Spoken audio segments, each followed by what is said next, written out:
man la yusyrik bihi syai'a.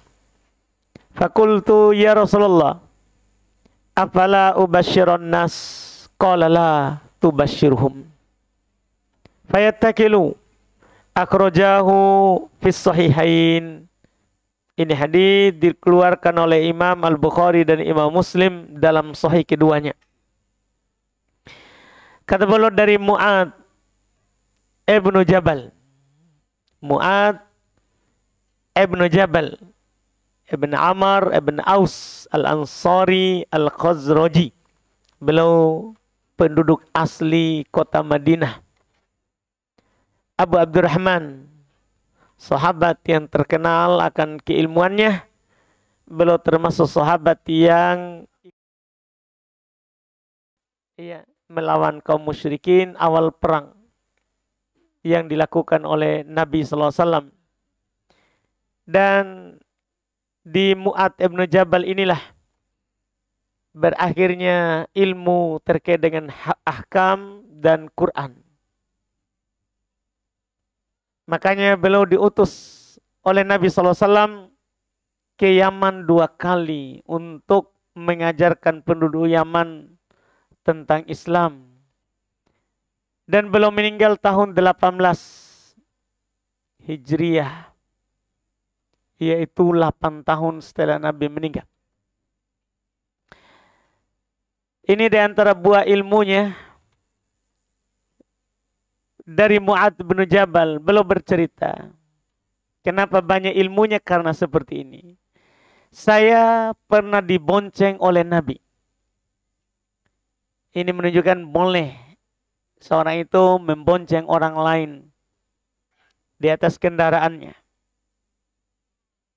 Dan boleh orang yang utama menyopiri dengan orang yang dibawanya secara keutamaan. Iya, Nabi yang bawa keledainya dan Mu'ad dibonceng di belakang. Ala himarin, Nabi memboncengnya di atas keledainya. Disebutkan keledainya ini adalah keledai yang Nabi dapatkan kiriman dari Raja Mesir sebagai hadiah untuk beliau. Nabi membonceng saya di atas keledainya. Faqala li, maka Nabi berkata kepadaku, ya Mu'ad, wahai Mu'ad, atadri ma haqqullahi 'alal ibadah? Tahukah kamu apa hak Allah terhadap hambanya? Wa ma haqqul ibadi 'ala Allah? Dan tahukah kamu apa hak hamba kepada Allah? Iya, Allah punya hak terhadap kita. Dan kita juga punya hak kepada Allah. Nabi bertanya kepada Mu'ad. Ini salah satu bentuk pengajaran ilmu berupa tanya jawab. Dan tempatnya tanya jawab itu berbeda dengan mu'idah, nasihat. Kalau nasihat itu ada waktu khusus, tempat khusus. Tidak sembarang waktu dan tempat orang itu bisa dikasih nasihat. Iya, karena kadang kita nasihati orang tidak tepat waktunya, malah tidak masuk atau ditolak, atau malah orang menjauh karena kita selalu nasihati. Beda kalau modelnya tanya jawab, bisa di mana saja. Sekarang ini Nabi lakukan di atas kendaraan. Ini tanya jawab, boleh di mana saja. Boleh di masjid, di pasar, di jalan, di atas kendaraan. Boleh. Tempatnya luas. Jadi Nabi bertanya kepada Mu'ad. Dan cara seperti ini sering Nabi lakukan. Bahkan para ulama mengatakan cara yang seperti ini, bertanya kemudian nanti setelah dia tidak tahu kita jawab, ini adalah auqa' bin nafs, akan lebih membekas dalam diri seorang. Itulah nanti yang dia ingat. Banyak orang kadang datang kajian yang dia tanya, tunggu tanya jawabnya. Iya, karena muka tidak tegang ketika mendengar. Iya, ada pertanyaan yang lucu sehingga dia perhatikan. Tadinya ngantuk-ngantuk, tapi dengan adanya pertanyaan orang yang lucu, hanya dia langsung semangat ingin mendengarkan pertanyaannya sekaligus ingin mendengarkan jawabannya. Ini cara yang paling membekas. Iya, maka ini yang paling sering Nabi lakukan. Iya. Juga para ulama mengatakan ini ablaq fi fahmil muta'allim. Ini lebih membuat si pelajar itu paham. Kadang orang lebih paham kalau bentuknya tanya jawab daripada langsung dipaparkan masalah setengah jam. Iya. Atau 1 jam, apalagi kalau panjang. Tentunya itu susah dipahami. Kalau para ulama mengatakan idza talal majlis fakana syaiton lahu nasib. Majelis itu kalau panjang dalam memaparkan masalah, setan akan punya bagian di situ. Iya. Maka harus kita pahami dan maklumi cara menyampaikan ilmu itu sendiri. Iya, jangan sampai kita sampaikan ilmu, tapi orang pulang tidak membawa apa yang disampaikan. Minimal ada yang dia bawa dan ada yang dia amalkan jika dia mampu. Iya. Makanya ini yang dilakukan oleh Nabi. Nabi tahu itu masalah, tapi Nabi bertanya. Padahal bisa saja Nabi langsung katakan, haknya Allah kepada hamba begini. Nanti haknya hamba kepada Allah begini. Bisa saja. Karena Nabi tahu jawabannya. Tapi Nabi ingin memberikan rasa penasaran kepada Mu'ad. Karena seorang kalau sudah penasaran, dia akan menunggu apa yang disampaikan setelahnya. Maka Nabi berkata kepadanya, wahai Mu'ad, tahukah kamu apa haknya Allah kepada hamba?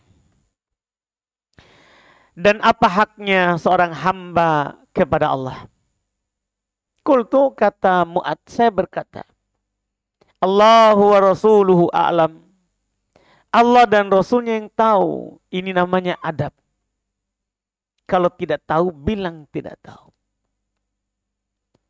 Katakan Allahu a'lam. Waktu Nabi hidup, wa rasuluhu a'lam. Allah dan Rasulnya yang tahu. Ini saat Nabi hidup saja. Karena Nabi mendapatkan wahyu dari Allah. Sehingga beliau tahu juga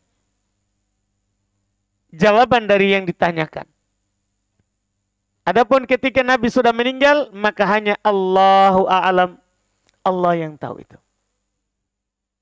Kalau kita tidak tahu, sunnah kita mengucapkan Allahu a'lam. Qala, maka Nabi mengajarkan kepadanya. Fa inna haqqallahi 'alal ibad. Sungguh haknya Allah kepada hamba, kepada kita semua ini. Ayya'buduhu wa la yusyriku bihi syai'a. Mereka para hamba beribadah kepadanya, tidak menduakan Allah dengan sesuatu apapun. Ini ternyata haknya Allah. Artinya dalam kitab Tauhid, ternyata bertauhid itu adalah haknya Allah. Haknya Allah. Makanya kita harus belajar tentang tauhid. Supaya kita tahu haknya Allah kepada kita. Apa saja dari tauhid itu yang menjadi haknya Allah. Karena kalau tidak, kita tidak akan mendapatkan haknya kita. Jangan sampai kita pergi menuntut hak kita kepada Allah, kita tidak memenuhi haknya Allah kepada kita. Iya. Tentunya itu tidak adil namanya. Kita zalim namanya itu. Maka haknya Allah harus kita penuhi. Kalau kita bertanya, apa hak Allah kepada saya? Maka jawabannya kata Nabi, kamu menyembahnya, tidak syirik. Nabi tidak cukupkan dengan kamu menyembahnya. Tidak. Nabi tambahkan, tidak syirik. Karena banyak orang menyembah Allah, tapi syirik. Berarti dia belum memenuhi haknya Allah. Harus dua. Kamu menyembah Allah, terus kamu tidak syirik. Itulah yang namanya haknya Allah. Kalau kamu penuhi ini, maka berbahagialah dengan hakmu.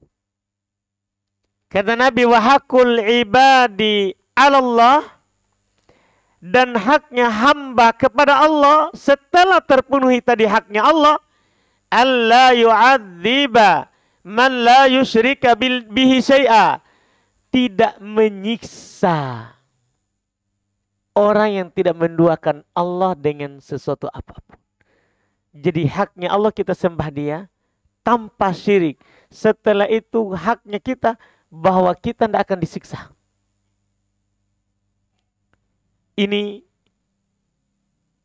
adalah keutamaan yang sangat besar bagi orang yang bertauhid. Ternyata orang yang bertauhid itu aman akhiratnya. Aman akhiratnya. Akan datang nanti insya Allah ayat yang dibawakan oleh penulis di bab-bab berikutnya. Ya, nanti ada di bab 2. Di antara keutamaan tauhid, bahwa tauhid itu sebab kita mendapatkan keamanan negeri, dunia, dan akhirat. Akhirat kita aman kalau kita bertauhid. Dunia juga aman kalau kita bertauhid. Nanti akan datang dalil-dalilnya. Hadits ini menekankan kepada kita sekali lagi pentingnya bertauhid. Kalau kita hubungkan dengan ayat-ayat sebelumnya, kalau kita sambung dengan ayat-ayat sebelumnya, ayat pertama kan ternyata bertauhid itu tujuan penciptaan kita. Ayat kedua, ternyata tauhid itu adalah hikmah dari pengutusan para rasul. Ayat ketiga, ternyata bertauhid itu adalah merupakan ketentuan Allah. Kemudian ayat berikutnya, ternyata bertauhid itu adalah perintah Allah. Sekarang ditambah hadis, ternyata bertauhid itu adalah haknya Allah. Haknya Allah. Makanya ini penting itu bertauhid. Lebih penting daripada sholat. Lebih penting daripada zakat dan bersedekah. Lihat nanti akan datang juga hadits. Ketika Nabi mengutus Mu'ad ke Yaman, akan datang nanti. Nabi berkata kepada Mu'ad, "Falyakun awwal ma tad'uhum ilaihi ayyuhidullah." Hendaklah awal sekali yang kamu ajarkan kepada penduduk Yaman mentauhidkan Allah. Itu awal. Padahal ini sudah ada kewajiban sholat. Sudah ada kewajiban zakat. Tapi Nabi berkata kepadanya, awal yang kamu ajarkan tauhid. Kapan baru diajarkan sholat? Kata Nabi, fa inhum ata'uka lidzalik, apabila mereka sudah taat kepada kamu tentang tauhid. Jadi kalau dia sudah taat, sudah mau bertauhid, fa'akhbirhum, baru kabarkan kepada mereka. Jadi jangan awal langsung sholat. Bukan. Awal sekali bukan pergi ajak mereka ayo sholat. Bukan. Karena percuma sholat tanpa tauhid. Maka Nabi berkata kepada Mu'ad, awal, ini Mu'ad, awal sekali yang kamu ajarkan kepada mereka, tauhid.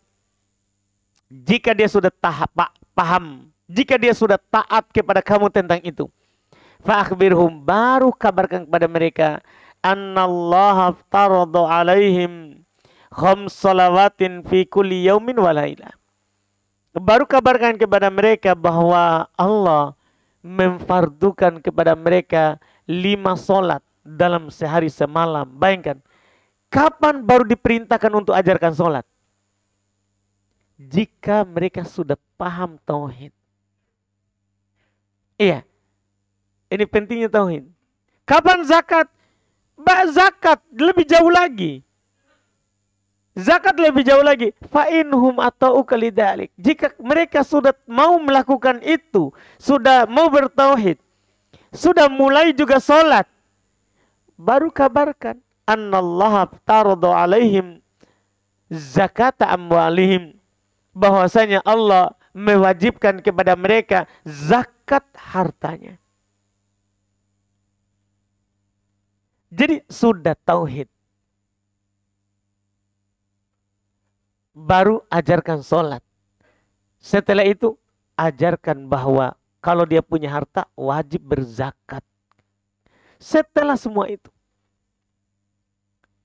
Ini namanya awal wajib berarti. Awal kewajiban kita itu adalah bertauhid. Kita lihat saja. Nabi itu kan diutus 23 tahun. Iya. Segini, segini, sama segini. Hanya 23 tahun. Kita tahu yang dihabiskan hanya untuk tauhid 10 tahun. Dihabiskan untuk tauhid saja 10 tahun. Tahun ke-10 baru Isra Mi'raj. Terima kewajiban sholat. Sehingga Nabi hanya sholat di Makkah 3 tahun. Di Madinah 10 tahun. Baik, 10 tahun tauhid. Kenapa tidak dari awal diturunkan kewajiban sholat? Karena itu tadi. Percuma sholat kalau orang masih menyembah patung. Masih mengagungkan kuburan. Ketika Nabi masuk ke Makkah. Setelah hijrah ke Madinah. Masuk ke Makkah. Pertama Nabi masuk Makkah. Memegang Makkah, apa yang diperintahkan? Dia utus Ali bin Abi Thalib untuk ratakan kuburan. Karena kalau kita langsung di penduduk Makkah, kalian sholat, kuburan masih tinggi. Bisa-bisa orang sholat menghadap kuburan. Orang sholat masih mengharapkan berkah kuburan. Ditegakkan dulu tauhid.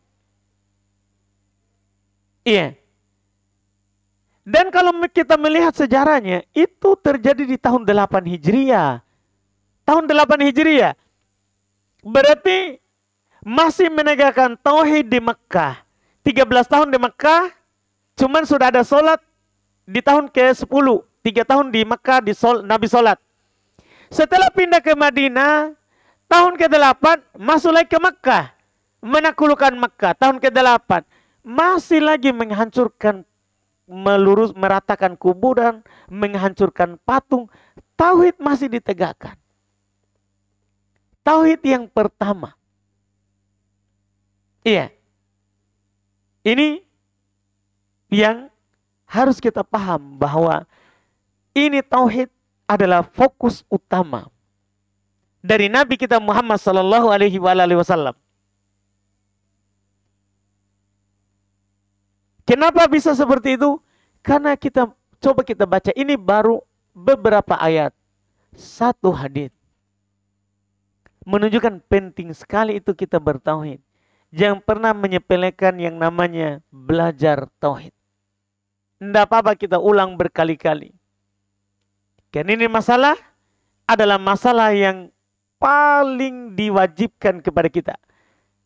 Melebihi kewajiban kita sholat, kewajiban kita zakat, kewajiban kita berpuasa, kewajiban kita berhaji. Karena ini hak Allah. Kalau kita tidak penuhi ini hak, maka kita susah meminta haknya kita kepada Allah. Mu'ad saking senangnya mendengarkan hadits ini kan hadits rahasia.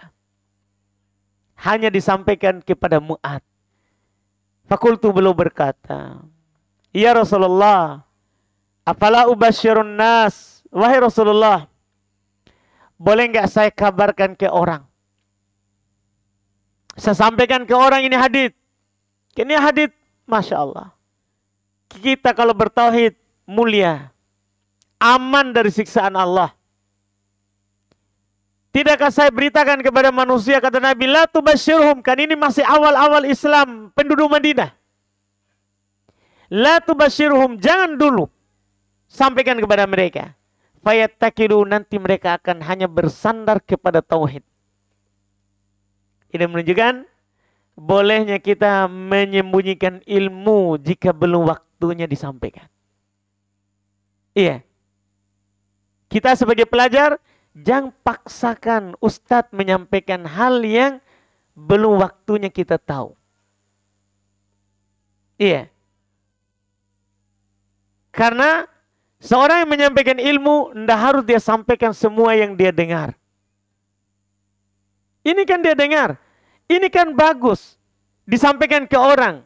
Tapi bersamaan dengan itu, kalau orang akan salah paham dengan apa yang kita sampaikan, tahan dulu. Saring-saring dulu. Iya.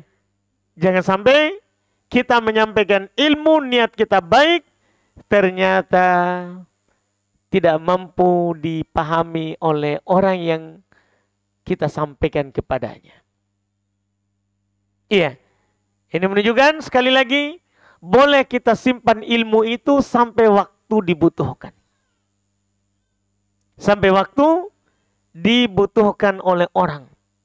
Kalau belum dibutuhkan, boleh kita akhirkan. Nanti kalau dibutuhkan baru disampaikan. Dan kalau kita melihat bahwa orang itu adalah sudah bisa menerima hal itu. Kalau dia belum bisa menerimanya, maka boleh kita tidak sampaikan. Iya.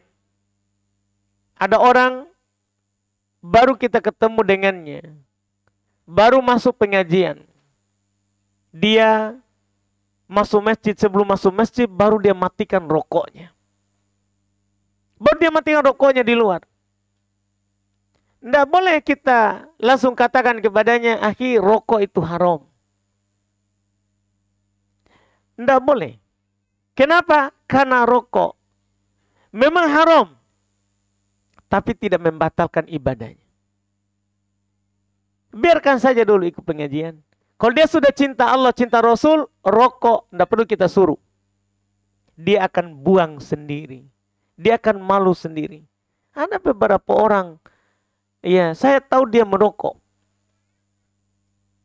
Tapi kalau dia lihat kita dari jauh, baik matikan memang. Selama kita di warkop situ, dia tahan dirinya untuk rokok. Iya. Bahkan setelah dia meninggalkan rokok, dia bilang, dulu Ustaz tersiksa sekali kalau kita datang. Ketika dia lihat saya dari jauh, tidak rokok makin 2 jam, 3 jam. Jadi dia berdoa semoga Ustaz cepat pergi. Itu dia cerita sendiri itu begitu. Tapi setelah lama, kita hendak langsung katakan itu, yang penting dia taklim dulu. Dia cinta kepada Allah, cinta kepada Rasul. Biar kita hendak kasih tahu. Dia tinggalkan sendiri. Makanya kita harus perhatikan dulu. Mana fokus utama. Karena masalah tauhid itu, kalau dia paham betul, mudah. Mudah dia tinggalkan apapun yang dilarang. Karena gini, seorang kalau ada pengagungannya kepada Allah, kalau dia tahu itu Allah larang, maka pasti dia akan mengikuti yang dia agungkan. Seorang kalau sudah cinta kepada Rasul, maka apapun diperintah oleh Rasul dia akan lakukan. Apa yang dilarang oleh Rasul dia akan tinggalkan otomatis. Kalau cinta kepada Rasul, otomatis. Kalau ada orang mengaku cinta kepada Rasul, tapi tidak melakukan perintah Rasul atau tidak meninggalkan larangan Rasul, enggak, itu belum dia cinta Rasul. Itu dia cinta telur maulid. Dia enggak cinta Rasul. Karena begitu, enggak mungkin. Enggak mungkin. Kita begini, Pak. Saya tanya, Ki. Kalau kita cinta istri kita, iya, kalau kita cinta istri kita, mungkin enggak kita menyakiti istri kita atau tidak ikut yang dia minta? Dia suruh beli, ya dia tahu ini kita mampu. Belikan saya dulu ya cincin. Kalau kita cinta istri kita dan kita punya uang, pasti kita beli. Tapi kalau kita tidak cinta, biar banyak uang tak, kita tidak akan beli. Itu dipastikan itu. Karena seorang itu secara fitrah, akan mengikuti apa yang diperintahkan oleh yang dia cintai. Itu secara fitrah, itu hati, itu tidak bisa kita paksakan dengan badan kita. Itu hati. Sama orang, iya, kalau sudah mencintai Allah, mencintai Rasul, mudah baginya segala sesuatu. Kita lihat saja sahabat. Kenapa itu sahabat? Hanya disampaikan langsung dia lakukan. Tanpa bertanya alasan apa, kenapa. Dia itu hanya dengar, lakukan. Umar bin Khattab, iya, kebiasaan mereka sebelumnya bersumpah dengan bapak. Akan datang juga itu dalilnya nanti di bab sumpah. Kebiasaan mereka dulu sebelum datang Islam, biasa sumpah dengan bapaknya, ibunya. Demi bapakku, demi ibuku. Dia bersumpah dengan nama bapak dan ibunya. Iya. Tapi ketika datang Islam, Nabi SAW melarang mereka, la tahlifu bi'abaikum. Jangan kalian bersumpah demi bapak-bapak kalian. Waman kana halifan falyahlif billah. Siapa yang mau bersumpah maka hendaklah bersumpah dengan nama Allah, demi Allah. Kata Umar, saya tidak pernah bersumpah dengan selain nama Allah semenjak saya dengar itu. Kenapa kira-kira mudah dia meninggalkan kebiasaan? Kan kadang kita kan bilang, susah ini saya tinggalkan, kan ini kebiasaanku. Itu ada masalah dengan tauhid itu. Semua cacatnya kita itu, yang bernilai durhaka, maksiat kepada Allah dan Rasulnya, karena tauhid tak kurang. Karena tauhid tak kurang. Sebagian orang hanya menyalahkan sholat. Kenapa saya sudah sholat tapi tetap maksiat? Bukan masalah sholat. Kita dalam sholat itu tauhidnya bagaimana? Kan itu pondasi dasar daripada sholat. Iya. Ini yang tergambar di sahabat. Ini baru Umar. Belum lagi sahabat yang lain. Laki-laki, perempuan, semua mereka seperti itu. Semua mereka seperti itu. Kenapa? Karena pengagungan mereka kepada Allah itu pertama. Yang kedua, karena kecintaan mereka kepada Rasulullah. Dan juga cara Rasulullah menyampaikan ilmu kepada mereka itu sedikit demi sedikit. Iya. Tidak disampaikan langsung sekaligus. Ada kejadian, kadang baru disampaikan. Ilmu yang dibutuhkan oleh mereka. Ini hadits sangat penting sekali dalam bab tauhid. Haditsnya Mu'ad ini. Dan ini sekaligus tentunya menjelaskan utamanya bertauhid sebagaimana yang tidak samar bagi kita kandungan hadits. Ya, kandungan hadits yang tentunya iya sangat jelas sekali bahwa bertauhid sebab kita tidak diadab. Bertauhid sebab kita tidak diadab, disiksa oleh Allah Subhanahu wa ta'ala. Dengan ini kita tamat selesai dari pembahasan pentingnya bertauhid. Setelah itu masuk di bab fadlut tauhidi wa ma yukaffiru minad dunub. Keutamaan bertauhid dan apa yang dia akan hapus dari dosa-dosa. Iya. Jadi bertauhid ini di samping dia kewajiban kita, dia punya keutamaan. Dia punya keutamaan. Bukan hal yang kita lakukan terus tidak ada keutamaannya. Tidak. Ini sesuatu yang wajib dan dia utama. Bahkan dia bisa menghapus dosa kita. Kita sebutkan ayat pertama untuk pertemuan ini, tidak apa-apa. Karena ayat ini sering kita sebutkan dalam bab tauhid. Wa qaulullahi ta'ala, dan Allah berfirman. alladzina amanu walam yalbisu imanahum bidzulmin ulaika lahumul amnu wa hum muhtadun. Ini ayat paling sering disebutkan dalam keutamaan tauhid. Allah berfirman, orang-orang yang beriman dan tidak mencampur keimanan mereka dengan kezaliman, yaitu syirik, ulaika lahumul amnu, bagi mereka rasa aman, bagi mereka keamanan. Di sini amannya adalah dunia dan aman akhirat. Dia aman di kehidupan dunia, Allah tidak sebutkan amannya di mana, dan aman di akhirat. Dan aman di akhirat. Terus lagi kalau orang belajar tafsir, kata aman di sini pakai al. Pakai al menunjukkan keamanan yang khusus. Keamanan yang khusus dan melingkupi seluruh keamanan. Orang yang bertauhid maka dijamin aman. Itu jaminan awal itu. Kapan kita bertauhid? Tenang. Kita tidak akan menderita. Jangan menganggap sudah.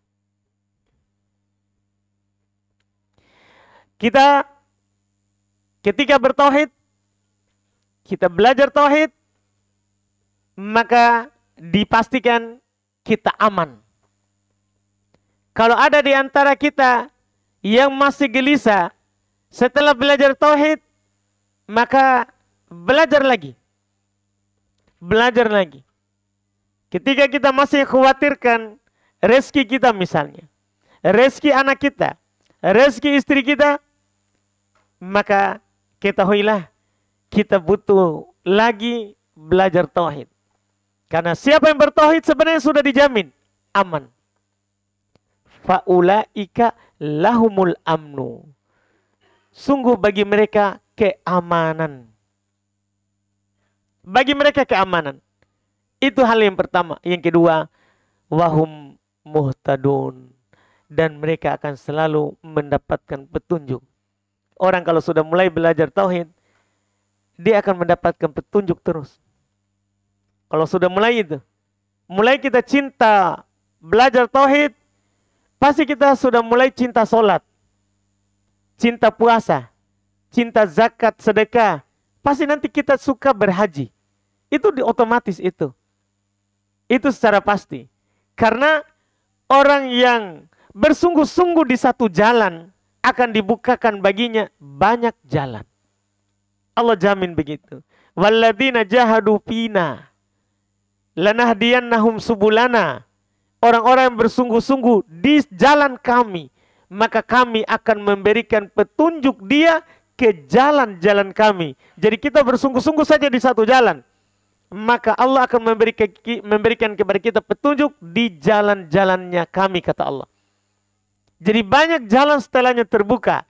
Yang penting kita mau bersungguh-sungguh di jalan Allah. Ini jaminan. Ini dua jaminan dari Allah Subhanahu wa ta'ala, ya, bagi orang yang bertauhid. Inilah keutamaan tauhid. Bisa dikatakan ini keutamaan pertama dan bisa dikatakan keutamaan kedua dengan hadits Mu'adz sebelumnya. Keutamaan pertama, dengan bertauhid kita tidak akan diadab. Keutamaan kedua, ini ayat. Beliau sebutkan di bab khusus, bab keutamaan tauhid dan apa yang dihapus dari dosa. Adapun yang dihapus dari dosa akan datang nanti, insyaallah. Inilah keutamaan pertama di bab ini. Keutamaan kedua kalau kita sambung dengan ayat sebelumnya, hadis sebelumnya.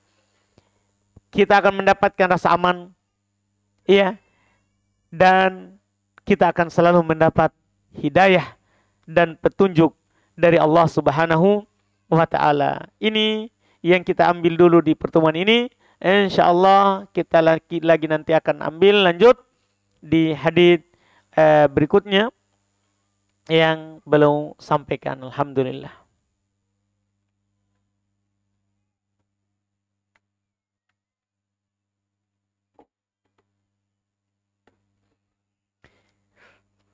Kita baca dulu sini pertanyaan. Masuk waktu baru kita adzan.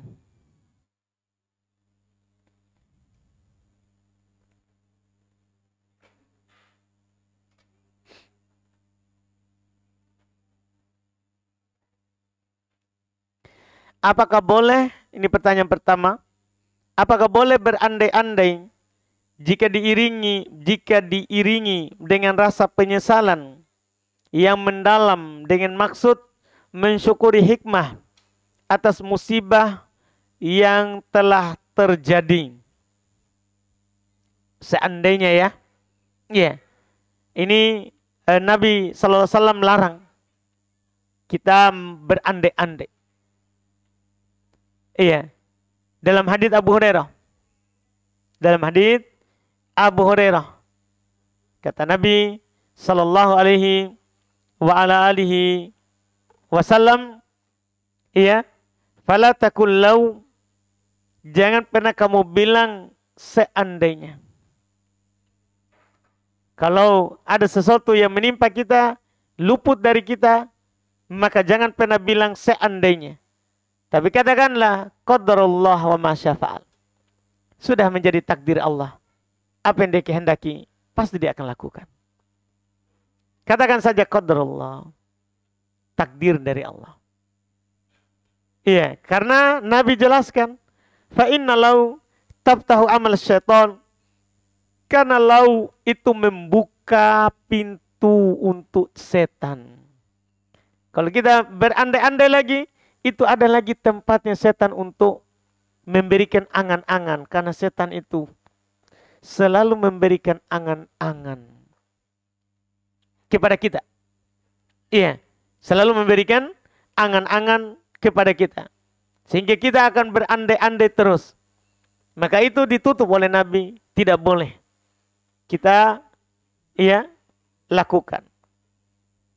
Kemudian pertanyaan berikutnya, apakah masih memiliki kewajiban seperti sholat, puasa untuk pasien ODGJ yang masih berobat jalan, namun ketika minum obat dari dokter hidupnya normal dan komunikasi masih bisa dua arah, walaupun ketika sendiri terlihat masih sering bicara sendiri?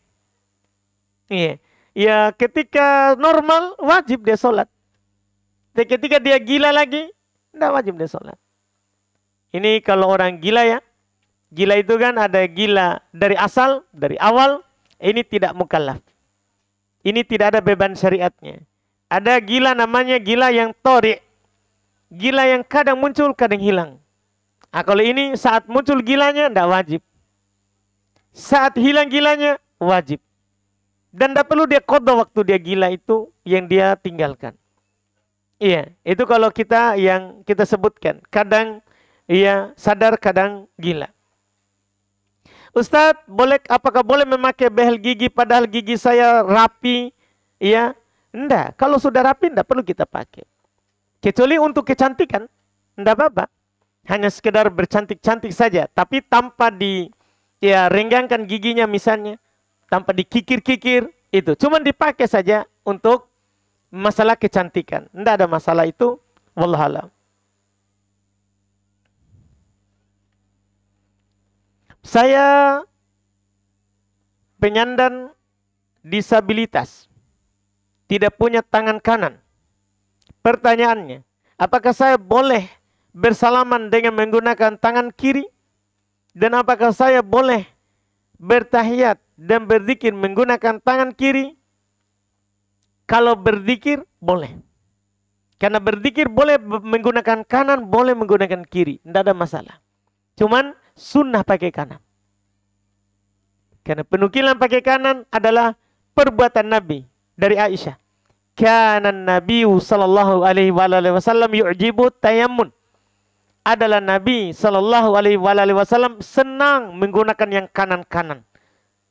Ini menunjukkan sunnahnya pakai yang kanan. Kecuali yang ada larangan untuk menggunakan yang kanan, maka kita pakai kiri. Atau ada larangan untuk menggunakan yang kiri, maka kita harus pakai yang kanan saja. Tapi kalau anjurannya adalah umum seperti zikir, tidak ada anjuran khusus harus pakai kanan. Maka boleh kanan, boleh kiri. Boleh kanan, boleh kiri. Masalah tahiyat tentunya tidak boleh. Karena tasyahud itu ada anjuran khusus. Ada sunnah khusus. Nabi berisyarat dengan kanan. Sehingga tidak boleh kita ganti dengan kiri. Kalau ada anjuran khusus. Kalau kita sudah tidak punya tangan kanan, maka tidak ada kewajiban untuk bertasyahud. Maksudnya berisyarat. Bertasyahud kita baca, tapi berisyarat tidak. Tidak. Sama dengan masalah wudhu juga. Orang yang putus tangannya, ya, misalnya tangan kanannya putus dari sampai ke tea, tidak ada kewajiban dia untuk mencuci tangan kanan. Dia cuma mencuci tangan kiri. Tidak ada. Sama dengan yang disebutkan. Kalau berzikir boleh, tapi kalau bertahiyat tentunya tidak boleh pakai kiri. Tidak boleh pakai kiri. Kemudian bersalaman dengan menggunakan tangan kiri, boleh saja. Asal bersalaman dengan tangan kanan. Tapi tidak ada anjuran khusus. Bersalaman itu dengan yang kanan, kan begitu. Berarti boleh kita pakai yang kiri. Boleh kita pakai yang kiri. Jadi hal ini dilihat rinciannya. Kalau ada anjuran khusus untuk kanan, ya kanan. Ada anjuran khusus kiri, kiri. Tidak boleh kita pakai yang lain. Tapi kalau ada anjuran umum, maka itu boleh kanan, boleh kiri. Boleh kanan, boleh kiri. Wallahualam. Kita adzan dulu.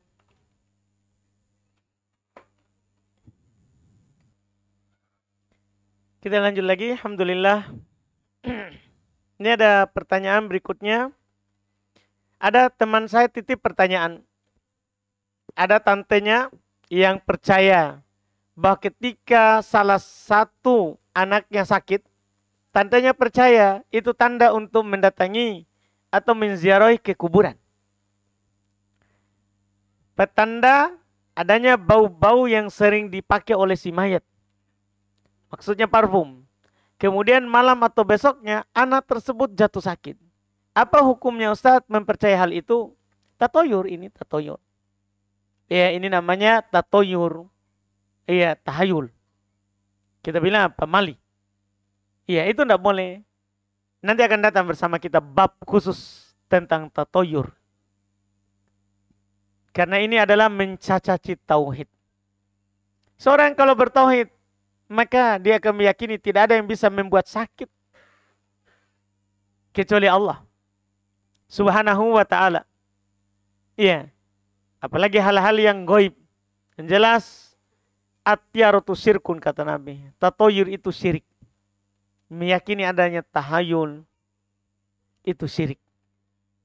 Itu adalah syirik. Kita tidak boleh meyakini hal tersebut. Ustadz, sewaktu pulang dari taklim Ustadz pekan lalu, suami saya membahas perihal poligami.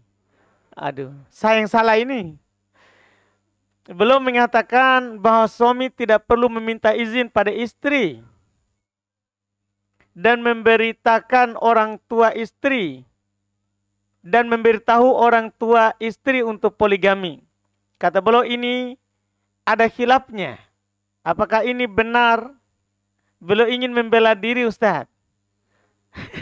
Tolong dijawab Ustadz. Suami saya ada di depan Ustadz.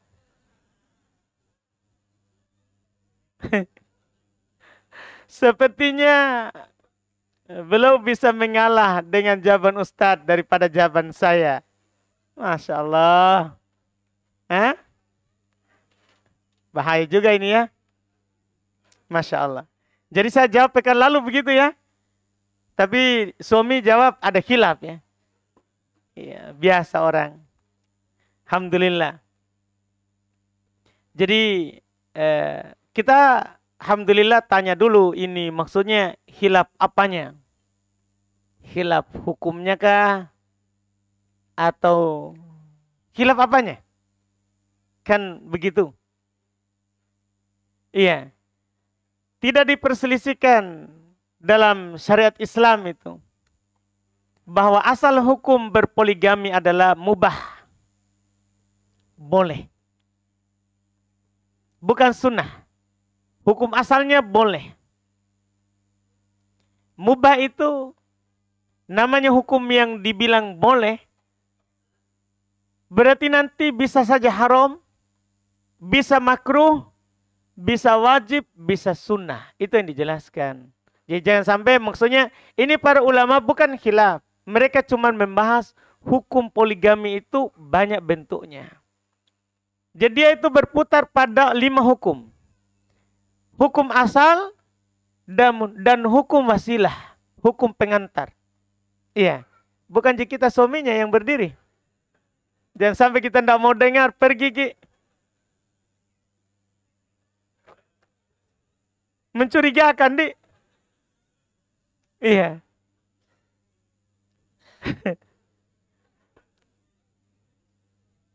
Jadi, alhamdulillah, ini masalah ini. Masalah saya ditempatkan di tengah-tengah. Iya. Tapi saya tanpa membantu siapapun. Nanti kita yang pertimbangkan sendiri antara kita berdua, istri dan suami. Saya cuma katakan sekarang sejujurnya, ya, daripada saya bilang langsung poligami itu sunnah, padahal kadang sebagian orang wajib. Ataukah saya bilang poligami itu adalah sunnah, padahal sebagian orang adalah haram. Jadi saya katakan saja dengan terus terang bahwa poligami memiliki 5 hukum. 5 hukumnya. Hukum asal mubah. Sesuatu yang mubah, ya, mubah itu seperti kita beli motor, mubah. Itu hukum, namanya hukum. Mubah. Kemudian kita beli motor itu bisa jadi sunnah. Bisa jadi haram, bisa jadi makruh, bisa jadi wajib. Tergantung kita mau pakai untuk apa. Inilah hukum poligami ini. Jadi dia itu mubah. Setelah itu bisa kita sunnah. Bisa wajib. Bisa makruh. Bisa haram. Seperti itulah hukumnya. Jadi bukan khilaf dalam artian maksudnya diperselisihkan apakah hukumnya. Tidak. Tidak. Dia ini hukumnya berempat jenis. Bisa wajib. Kalau kita tidak lakukan, kita akan zina. Dan istri tidak mampu melayani. Misal kita butuh 5 kali sehari. Contoh ya, contoh. Ya. Kita butuh 5 kali sehari. Ya, bukan 3 kali sehari. Kalau 3 kali minum obat itu. Ya, kita butuh 5 kali sehari. Istri hanya butuh 1 kali. Hanya mampu 1 kali. Istri Dan kalau kita tidak salurkan ini sisa 4, kita akan zina. Wajib kita menikah. Wajib kita menikah. Kalau seperti itu modelnya. Iya. Itu hukum wajib. Tidak boleh tidak. Daripada kita berdosa. Iya. Kemudian haram. Haram itu kebalikannya yang wajib. Istri tak mampu. Kita minta 5 kali, biar 10. Mampu istri tak? Iya. Kita tidak mampu. Dari sisi badan dan dari sisi dompet. Iya. Tidak mampu. Mampu badan dan dompet ya, bukan hanya mampu badan. Iya. Kita istri mampu melayani. Terus kita menikah tapi kita tidak mampu membiayai orang yang kita nikahi. Maka ini dosa. Ini kalau mengantarkan kepada dosa, kan wasilah. Ketika mengantarkan kepada dosa, haram. Sama dengan tadi. Ketika mengantarkan kepada dosa sementara kita mampu, istri tidak mampu, wajib, kan begitu. Kalau ketika hal itu mengantarkan kepada dosa, kita tidak mampu, istri tak mampu melayani kita. Bahkan kita sering minta ampun, lutut sudah mau patah. Iya, terus kita pergi mau nambah. Berdosa. Berdosa. Sisa 2 hukum, sunnah dan makruh. Sunnah dan makruh. Ini yang ringan. 2 ini yang ringan. Kita tidak masuk di wajib, tidak masuk di haram. Maka hukumnya antara sunnah dan makruh. Jadi ini yang dibicarakan, jangan sampai salah paham. Kita pergi bilang bahwa poligami itu diperselisihkan. Maksudnya dibicarakan hukumnya banyak, bukan diperselisihkan. Sebagian ulama mengatakan wajib kamu berpoligami.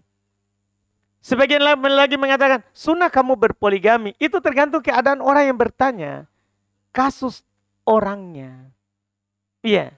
Jadi hukum poligami ini jangan turunkan satu kali untuk satu masjid ini. Bukan. Iya. Bukan seperti itu. Tapi berbeda-beda orang hukumnya. Misalnya para ulama juga mengatakan bahwa istri mampu atau istri tidak bisa mampu sebenarnya ini. Tidak mampu. Ya, tidak mampu. Kemudian dia mampu. Tapi niatnya tidak bagus. Niatnya poligami bukan untuk melakukan menjaga kehormatannya. Tapi untuk berbangga ke temannya. Untuk dibonceng. Kalau lewat di temannya klakson. Oi, dua. Kedua. Saudara kedua. Itu haram menikah. Itu haram. Karena niat yang tidak bagus. Niat yang tidak bagus. Ada juga para ulama menjelaskan yang haram menikah poligami adalah kalau seandainya dia menikah, istrinya akan diceraikan. Tidak boleh dia melakukan yang sunnah, meninggalkan yang wajib. Itu hal-hal yang dipikirkan semuanya. Itu makanya di para ulama penjelasan poligami itu berbeda-beda. Bukan karena khilaf, tapi keadaan orang yang bertanya, keadaan orang yang diturunkan hukum, ya, itu berbeda-beda. Itu berbeda-beda sehingga hukumnya berbeda. Yang jelas itu saja. 5 hukum. 5 hukum. Mubah asal. Bisa jadi wajib, bisa jadi haram, bisa jadi makruh, bisa jadi sunnah. Kita bicara baik-baik dengan istri kita di posisi mana? Apakah kita di posisi wajib? Atau kita di posisi sunnah? Atau kita di posisi haram? Atau di posisi makruh? Bicarakan maki baik-baik dengan istri pulang tak sebentar, bicarakan ulang. Gimana misalnya ini, Di? Gimana kita mampu, Jeki? Tanya ki baik-baik istri Iya, alhamdulillah. Gitu ya. Jadi amanin atau silakan, Pak.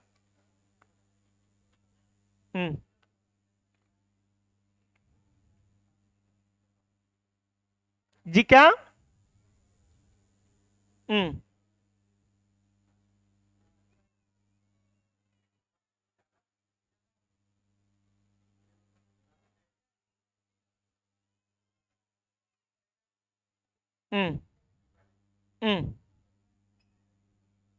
Iya, tanggung bagi resikonya.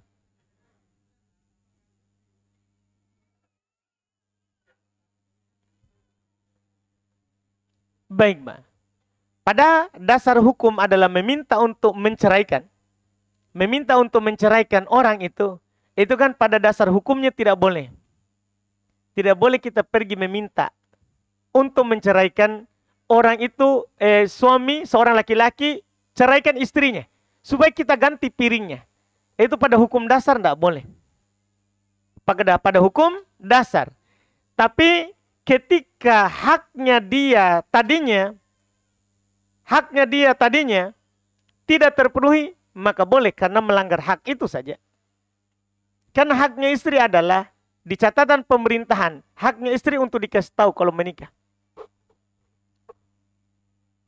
Berat, Pak, ya. Itu haknya, Pak. Jadi memang dia itu kalau kita mau menikah, di catatan bahwa ada haknya untuk dia tahu. Ada haknya untuk dia tahu. Dan boleh kalau dia tahu, boleh dia larang. Itu haknya, Pak. Haknya. Nabi ketika dia tahu Ali mau menikah lagi, dia larang Ali. Kamu menyakiti Fatimah sama dengan menyakitiku. Begitu, Pak. Jadi haknya juga mertua dikasih tahu. Dikasih tahu. Makanya di pengadilan itu kan pas sesuai itu, Pak. Sudah sesuai dengan syariat. Bahwa mertua harus tahu. Apalagi istri tak. Dan calon mertua kedua harus dia tahu kalau kita punya istri. Di pengadilan, Pak. Untuk menjaga hak. Nggak bisa kita sembunyi-sembunyi. Iya, kecuali kita ya mau Main di bawah tanah, Pak ya. Tapi sampai kapan itu, Pak? Pasti istri kita curiga. Kenapa ini biasanya makan 3 kali sehari jadi sekali? Kan aneh, Pak. Jangan, Pak, menderita Ki.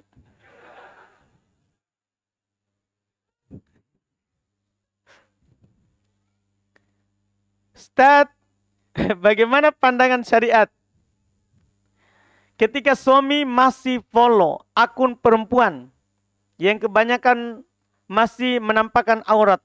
Ketika diingatkan, suami berdalih itu hanya teman sebelum hijrah. Suami follow dengan alasan bisnis.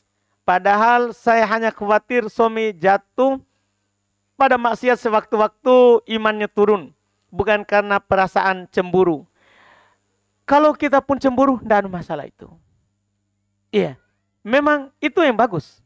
Karena kesalahan istri adalah ketika dia tidak cemburu lagi sama suaminya. Ketika dia tidak cemburu lagi sama suaminya. Itu kesalahan istri itu. Termasuk juga sebagaimana kesalahannya suami, tidak ada lagi kecemburuannya terhadap istrinya. Cemburu yang hilang menyebabkan nanti bermudahan dengan dosa. Tapi cemburu yang berlebihan juga salah. Itu menyebabkan juga nanti dia akan bersangka buruk pada pasangannya. Makanya ada di buku kesalahan suami istri, cemburu yang berlebihan itu kesalahan. Tapi tidak ada cemburu juga kesalahan. Jadi harus ada itu cemburu, tapi tidak boleh berlebihan. Tidak boleh berlebihan. Istri Nabi cemburu. Aisyah, Nabi dikirim oleh istri yang lain makanan. Dibawa oleh pelayannya. Oh, dia pukul tangannya. Jatuh piringnya, pecah. Nabi tidak marah-marah. Itu menunjukkan cemburu itu adalah hal yang tidak mengapa bagi perempuan. Nabi cuma bilang, gorot ummukum, cemburu ibu kalian. Tidak marah-marah. Ya, itu menunjukkan bahwa cemburu di perempuan itu hal yang wajar. Hal yang disyukuri oleh suami. Masalahnya kalau dia tidak cemburu, tidak ada lagi ngomel-ngomel nanti. Tidak enak telinga kalau tidak dia omeli. Kayak kalau perempuan itu makin sering dia omeli berarti dia suka gitu. Kalau tidak ada omeli lagi itu masalah itu. Tinggal tunggu itu kita, dia sudah bosan. Tunggu itu diminta, cerai ke emak. Iya, itu masalahnya perempuan. Iya, makanya ini bagi orang ini kita katakan tentunya ini berarti kita sebenarnya belum hijrah. Orang itu kalau hijrah, ya hijrah tinggalkan semua yang sebelumnya. Ya, tidak boleh lagi tadinya bermudahan dengan perempuan. Sekarang karena sudah hijrah, tidak boleh lagi bermudahan dengan perempuan. Malu sama jenggot kita punya, malu sama songkok yang kita pakai, jubah yang kita pakai. Harus kita malu. Harus kita malu. Tentunya tidak boleh seperti ini. Walaupun istri kita tidak melarangnya misalnya, maka kita tidak boleh bermudahan dengan perempuan. Nabi ingatkan itu, iyyakum waddukhul fin nisa. Hati-hati kalian masuk di perempuan. Apakah masuk di nyata begini atau masuk di online. Hati-hati. Karena perempuan itu bahaya. Perempuan itu bahaya, fitnahnya, naudzubillah. Jadi kita kalau istri tak kasih tahu itu, kita alhamdulillah kedepankan itu menunjukkan istri tidak suka. Lebih baik kita jaga perasaan istri daripada menjaga perasaan teman-teman kita yang lain. Yang lain, karena menjaga perasaan istri itu hal yang wajib, sementara menjaga perasaan orang lain tidaklah wajib. Tidaklah wajib. Wallahualam. Satu pertanyaan lagi.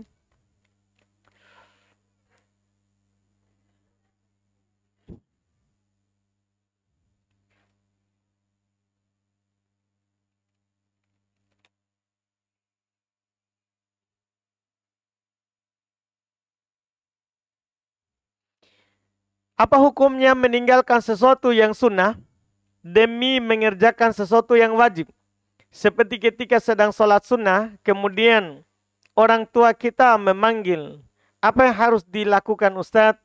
Ya boleh kita batalkan sholat sunnah dan penuhi panggilan orang tua. Itu kalau yang sunnah, beda kalau yang wajib. Kalau kita sudah mulai yang wajib, tidak boleh kita batalkan. Yang boleh adalah mempercepat. Nabi SAW kadang belum mempercepat sholat ketika melihat seorang ibu menangis anaknya. Belum mempercepat sholat jamaahnya. Jadi kalau yang wajib mempercepat. Adapun sunnah boleh dibatalkan kalau bertentangan dengan yang wajib. Kalau bertentangan dengan yang wajib, dibolehkan hal tersebut. Wallahu alam. Kita cukupkan. Alhamdulillah. Mudah-mudahan bermanfaat. Insya Allah kita ambil lagi, lanjutkan lagi di pertemuan akan datang. Mohon maaf atas banyak kesalahan atau ada ucapan saya yang tidak tepat bagi ikhwan, suami istri. Jangan sampai gara-gara saya kita berkelahi pulang di rumah. Iya. Enggak, saya hanya mengatakan apa adanya saja. Biasanya saya kalau jawab pertanyaan tidak condong kepada siapapun, diusahakan begitu. Iya. Tapi jangan sampai ada jawaban yang seperti itu, kita ribut di rumah, terus kita salahkan saya. Tapi tidak ada masalah juga kalau kita salahkan. Tidak masalah juga. Daripada kita salahkan pasangan tak, lebih baik salah saya saja. Karena kalau kita salahkan saya, kita aman di ranjang. Iya, kan tidak terganggu begitu. Daripada salah pasangan. Alhamdulillah. Kita cukupkan. Subhanakallahumma wa bihamdik, asyhadu an la ilaha illa anta astaghfiruka wa atubu ilaik. Assalamualaikum warahmatullahi wabarakatuh.